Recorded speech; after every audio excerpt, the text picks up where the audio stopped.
Տարիքով մեր հայրենակիցների համար, ովքեր որ թոշակի տարիքի են, մենք ծրագիր ունենք, որը նույնպես այս շաբաթ ներկայացնելու ենք, որը հետաքրքիր լուծում է տալու, շատերը գիտեք, որ մարդիկ գնում են Վրաստան, այնտեղից են դեղերը առնում, որտեղ էժան է։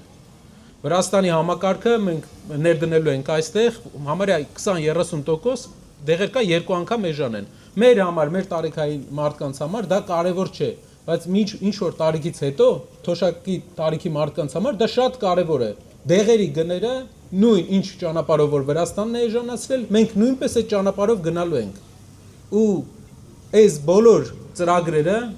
բոլոր ծրագրերի հիմնական նպատակը մեկն է։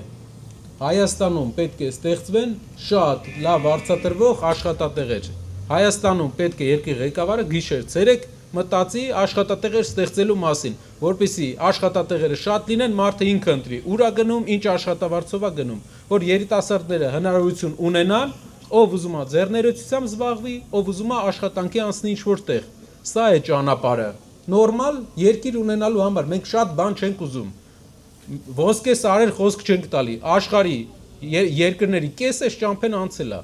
Մեր երկիրը աղքատությամբ, որ դուք հասկանաք, 110-րդն է աշխարհում։ 110-րդ երկիրն ենք։ Աղքատ երկիր է փաստորեն, բայց ժողովրդին մենք որ նայում ենք, մենք տեսնում ենք, որ այս ժողովուրդը աղքատ ժողովրդի պոտենցիալ չունի, ինքը հաստատ հաջողության հասնող ժողովուրդ է, ուղղակի լավ կառավարող է պետք։